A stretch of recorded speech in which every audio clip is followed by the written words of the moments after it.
What does Florida need from Graham Mertz if he is to win the quarterback job for the Gators? I'm seeing the hashtag on Twitter, Mertz, which, hey, I'm all about it, man. It's spring football.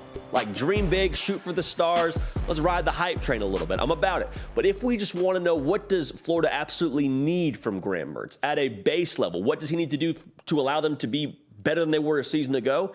I think there's a couple of facets we got to really hone in on. Because remember, Florida has a lot around him offensively, in my opinion, especially at the running back position, replacing some things on the offensive line. But this is not a bare bones operation. The cupboard is stocked to a degree for what Graham Mertz has offensively. I love Trevor Etienne. I love Montrell Johnson. I'm excited about Andy Jean, the early enrollee freshman. But what do they need from Graham Mertz? The first thing that I'm looking at is consistency. And that sounds cliche. That sounds like coach speak. I get it. If you're yelling at your YouTube screen right now, I feel you. But when I look at what Florida was last year, AR was a special talent at quarterback for you. There's a reason why he's blowing up the draft right now. There's a reason why the combine is loving him.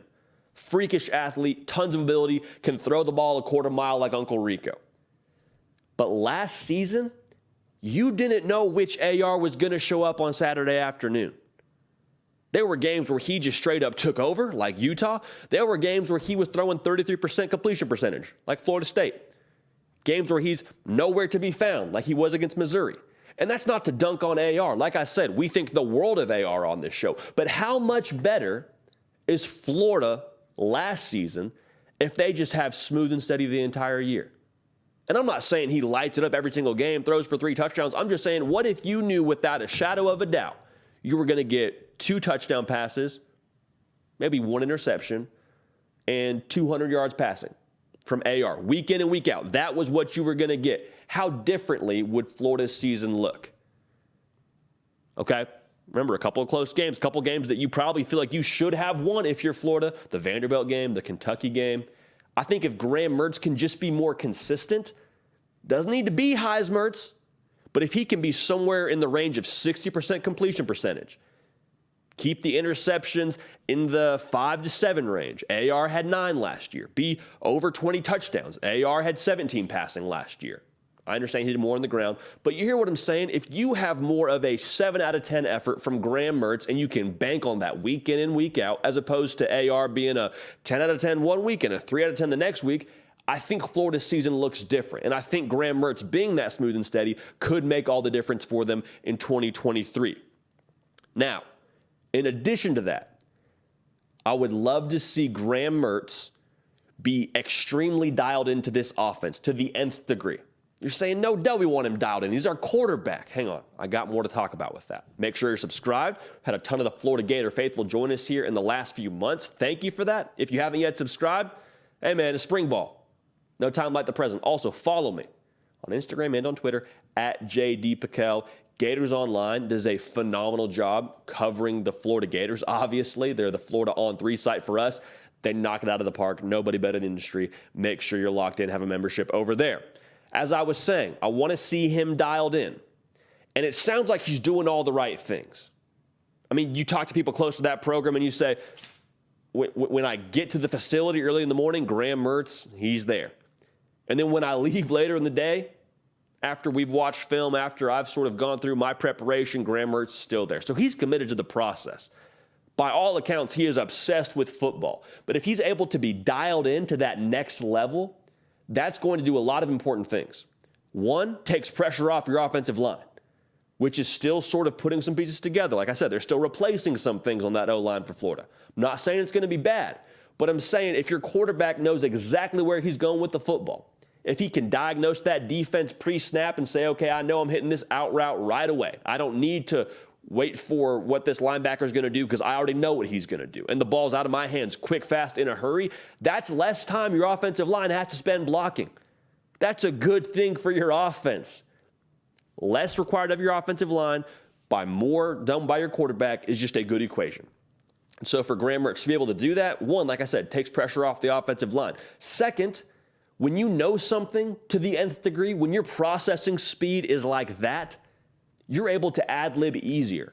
You're able to get more out of the offense. You're able to do things that are off script because you have the fundamentals so wired down. Let's take it back for a minute, back to grade school. When you're going through times tables and you're doing, your multiples of 9, you can do that when you're spinning around in a circle. You can do that when you are making a meal. Like, it's just second nature to you, which allows you to do more things while also doing what's required by knowing your times tables. And you know what I'm saying here. You know that was kind of how you would go about doing it if you're trying to do the multiplication tables, but also have another activity you were doing. That's when you really knew that you knew it. Okay, so if we're tracking, Graham Mertz being able to be extremely dialed into this offense is going to benefit the rest of the system because he can do more than just what's required. He can check you out of one play, get you to the right play. Okay, that's great. We have inside zone, but coach, I see the way this box is stacked, and I see we got Andy Jean on the outside, who they're saying reminds them of a young Van Jefferson. I'm going to check out of this and get this to him. Sort of that next step, if you will. Again, the multiplication table is a little bit funky, but you hear what I'm saying. Being able to be dialed in is crucial for him to be successful and for Florida to be successful going forward in 2023. Now, here's potentially the most exciting piece for Florida Gator fans. I've made it very clear. I love Trevor Etienne and I love Montrell Johnson. I think they are one of the most slept-on backfields in the entire country. Right? Those dudes are going to carry the mail for you in 2023. Now, what does that mean for your offense? If they have success on the ground, what happens to those linebackers? What happens to those safeties? They get tired of tackling dudes in the open field after getting run over for 4 yards in a cloud of dust. They start to cheat. In their alignment, they might play a little bit closer to the line of scrimmage. Those safeties were at 8 yards. Guess what? They're at 6.5 yards now because they know that inside zone is coming. So when they want to cheat, what do you need to do as an offense? You got to cash in. You got to cash in on the vertical passing game because there's a lot of green grass behind those safeties now. A lot of room for dudes to run. Can you cash in? Because you only get so many shots at those big, deep plays, all right? You only get so many vertical shots a game. If Graham Mertz can cash in, that's going to change the entire offense. Because then that safety gets beat once, and he's got to play at 8 to 9 yards the entirety of the game. He can't add in the run game as much as he wants to anymore. So Montrell Johnson, Trevor Etienne, put on a bib, get your spoon, because we're about to eat, boys. Like, that's the kind of game that this could be for Graham Mertz if he's able to threaten with the vertical game. Receivers still got to win on the outside. Your playmaker still got to be a threat for you, but that would be the world that Florida would like to live in and would change the complexion of the offense, the complexion of their season last year, if that's something that they have consistently. So, for Graham Mertz, let's put Heisberts on the shelf for a second. Just for Florida to be better than they were a season ago, for him to get them where they would like to go. More consistency, game in and game out, something you didn't really have last year. No knock on AR.